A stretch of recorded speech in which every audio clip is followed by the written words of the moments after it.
Here comes the discovery part of this course. Now, here I want to clarify a lot of things before we get started. As a beginner or intermediate designers, you need to be very, very careful as you are going on in this industry. One of the things you want to always work on that is going to help you after spending a certain year in this industry to keep progressing, or for you not to keep seeing yourself as a beginner, is to constantly work on your confidence. Now, usually designers always send questionnaires to clients. I think this is not a good idea for you to send your questionnaires to clients to fill. Why? Because a lot of questionnaires I've seen out there, either the one that I've seen as a designer working with an agency, or the one that I've seen as a designer that is about to correct some job that my colleague have done, but the client is not happy and they brought it before me.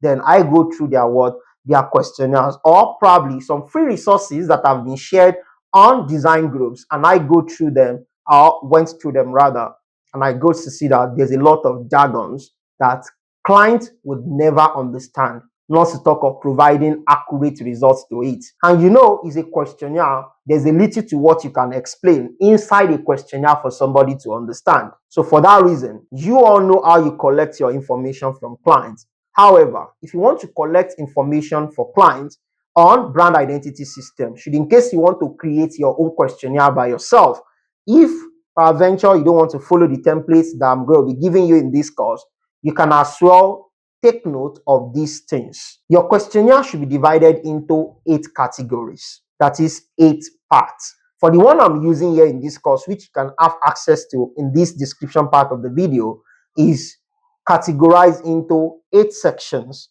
and it has 22 questions in total. Now, all these 22 questions, they are crafted with simple English without any design jargons inside them. That is, literally, your client is going to understand just by reading them. That is what you want your questionnaire to be. However, it's not a good practice for you to just send it to them, because number one, it's going to reduce your steals and composure. What do I mean by reducing your steals and composure?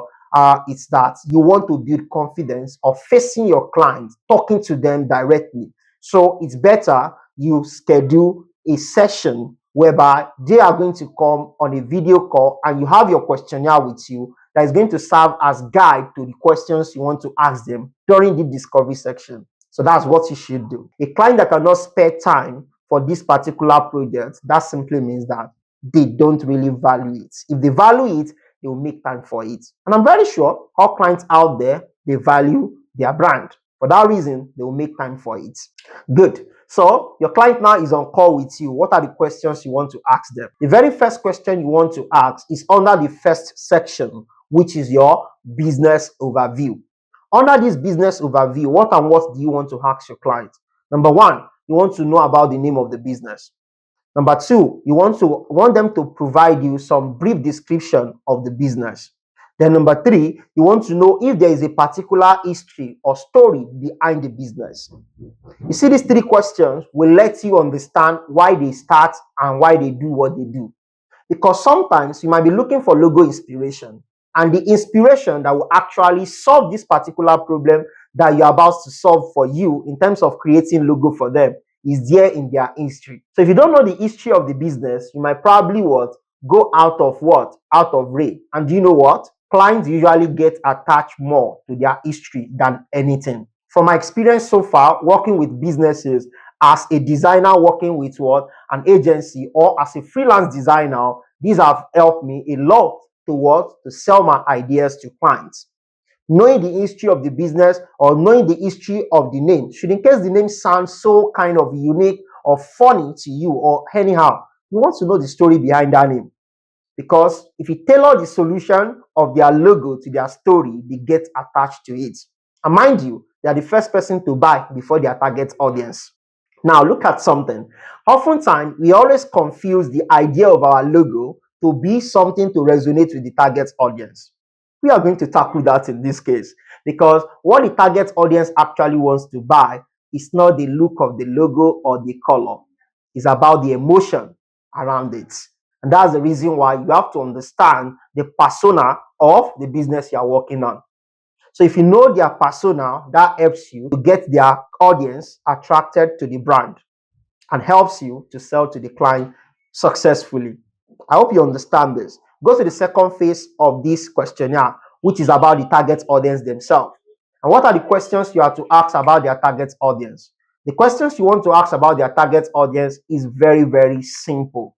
Number one, you want to know who their target audience are. What's their age, gender, location, occupation, and income level? All these answers might not be precise, but they are going to give you an idea of who they are. If you can do this very well, it's going to help you. What's the interest of all these people? And what's their needs? What's their pain points? Now, as a brand designer, your client should be able to provide this result for you. But because you're on a video call, if they find it difficult to respond to this, that's why it's better for you to have a call with them, because it can easily help them out to know and get answer to all these questions using this particular strategy. What's the strategy? Ask them to name their what? Target audience. Let's say they give their target audience Musa, who is a tech guy.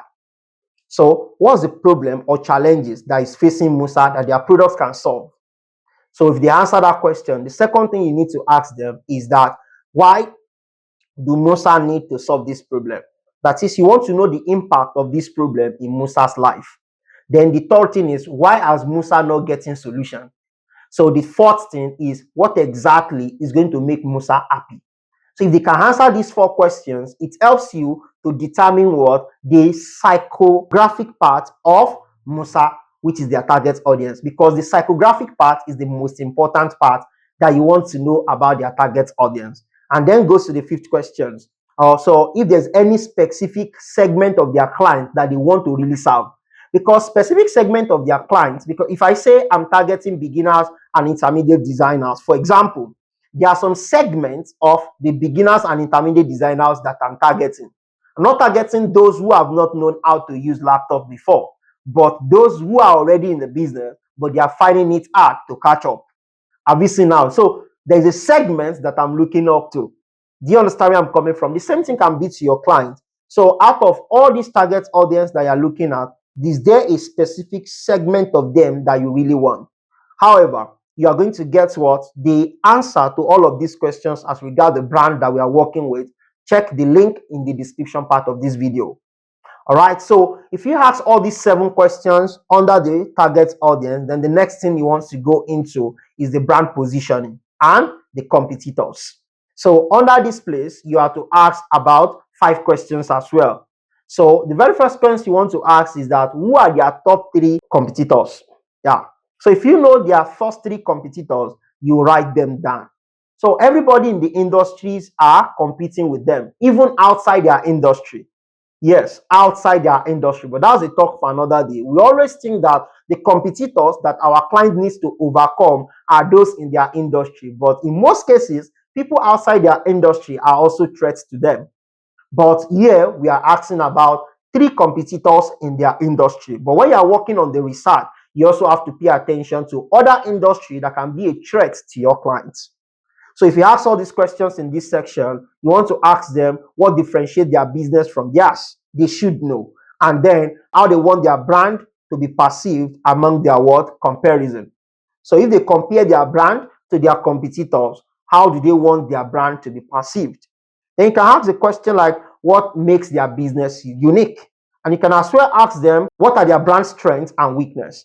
However, all of these things are in the document that you can download in the description part of this video. So we move to the next one, which is what? The brand value. Still on the same questionnaire, under the brand values and the personality of the brand, you want to ask them what are the core values of their brand. They should not just list it, they should as well what? Define it in a very simple way. So if they list that, then you need to ask them what are the key principles that bind or guide their business. Then if you answer that, you go to the next question. How would they describe their brand personality? Here, if they describe their brand personality, that helps you to know the kind of persona that their brand is tending towards. We are going to talk about that under the strategy part of this video.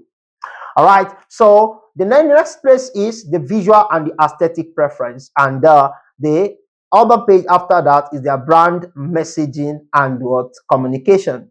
Then almost the seventh part of it is the future goal.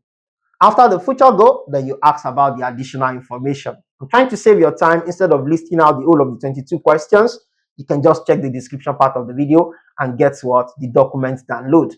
Then we can what? We can be rest assured that we have all these results in place now, and then we can move to the next stage on this particular project. What stage is that? The research phase. So how do we research for this particular project? We're going to talk about that in the next class. And if you're yet to subscribe to the channel, kindly do that now. And don't forget to share this content with your friend, because it's going to help us to create a better society together. Until then, let's meet in the next class.